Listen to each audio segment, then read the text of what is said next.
Hello दोस्तों, स्वागत है आपका हमारे यूट्यूब चैनल में। जैसा कि स्ट्रीम में मैंने कल आपको भू राजस्व व्यवस्थाएँ पढ़ाई थी, वो पढ़ाई थी, उससे जुड़े आज हम प्रश्न करने वाले हैं। तो आइए, अगर आपने पहले वीडियो देख लिया तो पहले वीडियो देखा है तो अच्छा है, नहीं देखा तो पहले उसे देख के आए, तभी आप अभ्यास प्रश्न कर पाएंगे। तो चलो स्टार्ट करते हैं।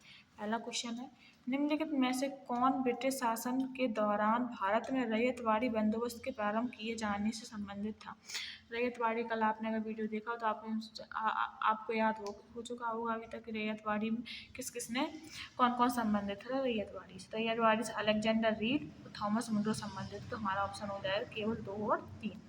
अगला है, किसके प्रशासन काल में स्थायी बंदोबस्त प्रारंभ किया? तो स्थायी बंदोबस्त किसने चालू किया? लॉर्ड कॉर्नवालिस, जिसे बोलते थे जमींदारी, स्थायी बंदोबस्त, तुम्हारी व्यवस्था, इसके 3 नाम है। तो किसने चालू किए थे? लॉर्ड कॉर्नवालिस ने चालू किया था। स्थायी बंदोबस्त किसके साथ किया गया था? तो आपको पता है जमींदारों के साथ किया गया था, क्योंकि जो इस्तेमालदारी व्यवस्था थी उसमें जमींदारों को अलग रखा गया था, इसलिए कॉर्नवालिस ने जमींदारों का साथ इसमें लिया था। अगला है, लॉर्ड कॉर्नवालिस का स्थायी बंदोबस्त लागू कब किया गया था? तो कॉर्नवालिस ने 1793 में स्थायी बंदोबस्त को लागू किया गया था। अगला क्वेश्चन है, सर टॉमस मुंड्रो के भू राजस्व बंदोबस्त से संबंधित है। टॉमस मुंड्रो किससे संबंधित है? तो आपने पहला क्वेश्चन देखा था इसमें कि भारत में रैयतवाड़ी व्यवस्था से कौन कौन संबंधित है? अलेक्जेंडर रीड और थॉमस मुंड्रो। थॉमस मुंड्रो किससे संबंधित है? रैयतवाड़ी बंदोबस्त व्यवस्था से। अगला है, मद्रास के रैयतवाड़ी बंदोबस्त में कौन संबंधित रहा था? तो मद्रास में जो रैयतवाड़ी व्यवस्था लागू की गई तो उसमें कौन संबंधित था? तो मुंड्रो संबंधित था। अंग्रेजों ने रैयतवाड़ी व्यवस्था कहाँ लागू की गई? तो अंग्रेजों ने रैयतवाड़ी व्यवस्था कहाँ कहाँ लागू की थी? मद्रास और बम्बई प्रेसिडेंसी में। मद्रास में 1820 में लागू की थी और बम्बई में 1825 में लागू की थी। आपने कल वीडियो में देखा होगा।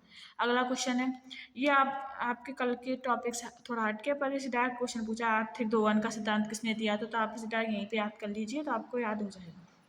अंग्रेजों के शासनकाल में भारत के आर्थिक दोहन के सिद्धांत को किसने प्रतिपादित किया? तो इसका आंसर है दादा भाई नौरोजी। आर्थिक दोहन का सिद्धांत किसने दिया? तो दादा भाई नौरोजी ने आर्थिक दोहन का सिद्धांत दिया। अगला क्वेश्चन, दादा भाई नौरोजी द्वारा प्रस्तावित अपवाद सिद्धांत, डैन थ्योरी का सही परिभाषा नीचे किस कथन में आती है? तो आप देख सकते हैं, पहला है, देश के संसाधनों का उपयोग ब्रिटेन के हित में किया जा रहा था। तो इसका आंसर सही है बी, भारत की राष्ट्रीय संपदा का एक भाग अथवा कुल वार्षिक उत्पादन ब्रिटेन को निर्यात कर दिया जाता था, जिसके लिए भारत को कोई भी वास्तविक प्रतिफल नहीं मिलता था। तो जो अपवाह का सिद्धांत पूछे उसमें क्या था? तो ड्रेन थ्योरी में क्या था? तो इसमें यह था कि भारत को जो एक भाग था कुल वार्षिक आय, वो ब्रिटेन को निर्यात कर दिया जाता था, इसलिए जिससे भारत